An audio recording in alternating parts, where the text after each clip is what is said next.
බුදුදහම ව්‍යාප්ත කරන්න නෙමෙයි මිහිඳු මහරහතන් වහන්සේ වඩින්නේ. ඇයි මං එහෙම කියන්නේ? මිහිඳු මහරහතන් වහන්සේ ලංකාවට වැඩම කරන්නේ සංගායනාවක ප්‍රතිඵලයක් හැටියට. ඇයි සංගායනාව පවත්වන්නේ? ඔය සං කියන වචනේවත් දන්නේ නැති අර්ථයක් නැති මිනිස්සු මේ සංගායනාවක් කියන්නේ මීටිමක් කියලා හිතනවා. සංගායනාව පවත්වන්නේ මේ බුදුහාමුදුරුවන්ගේ දහමේ තියෙන මූලිකම වචනය වෙච්ච සං කියන වචනය.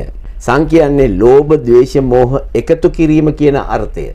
මේ අර්ථය යටපත් වෙනකොට රටක් තුල අන්න බුදුදහම යටපත් වෙනවා. හරිද? අන්න එවැනි අවස්ථාවල අරහතුන් වහන්සේලා වැඩ හිටපු දවස්වල උන්වහන්සේලා දකිනවා මේ සං තේරුම් ගන්න විදිය වැරදි මිනිස්සු. ඒ කියන්නේ දහම අවබෝධ කරගන්න විදිය වැරදි කියලා තේරුම් ගත්තාම අරහතුන් වහන්සේලා එකතු වෙලා නැවත වරක් සම්වල අර්ථය පැහැදිලි කරනවා සමාජයට. අන්න සංගායනාවක්. සංගායනාවක්. නිකං ගායනාවක් නෙවෙයි. ඒක කරන්නේ කවුද? අරහතුන් වහන්සේලාමයි. නිකම් මේ දැන් ඉන්න හාමුදුරුවෝලන්ට සංගායනාව පවත්වන්න බෑ. පළවෙනි සංගායනාව ඔයගොල්ලෝ අහලා ඇතිනේ. ආනන්ද හාමුදුරුවන්ගේ සංගායනාවට ගන්න ඕනෙකම තිබ්බා. බුදුන් වහන්සේලාගෙන් ඇසුරු කළා සියලුම සූත්‍ර කටපාඩමේ තිබිච්ච මහා තෙරණමක් ආනන්ද හාමුදුරුවෝ කියන්නේ. හැබැයි ගන්න පුළුවන් වුණාද මුලින්ම?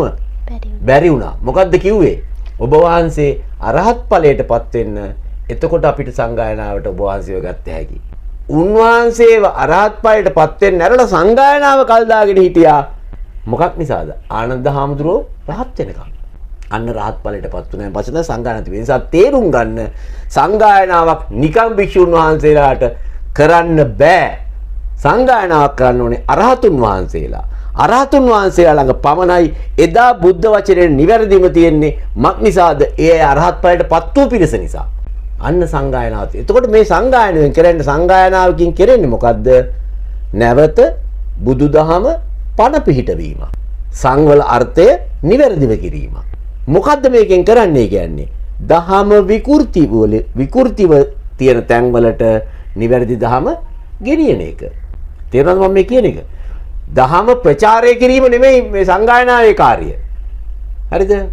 සංගායනාවක කාර්ය බුදුදහම වැරදි විදිහට අර්ථකථනය කරගත් සමාජයන් වලට නැවත නිවැරදි අර්ථය සංගායනාව හරහා ලබා දුන්නා. ඔන්න ඕක මිහිඳු මහරහතන් වහන්සේ විසින් එදා අනුරාධපුරේ එහෙම නැත්නම් ලංකාපුරේ කියන කොටසේ ඔන්න ආයි එනවා අර ලංකාපුරේ කුවේණි ගිය කෑල්ල.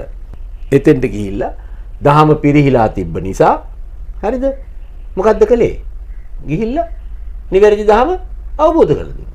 එදා ඒ ප්‍රදේශයේ මිනිස්සු ඔක්කොම දහම තේරුම් ගන්න හිටියේ. මං කියන්නේ තේරෙනවද? බුදු දහම තිබුණා රටේ.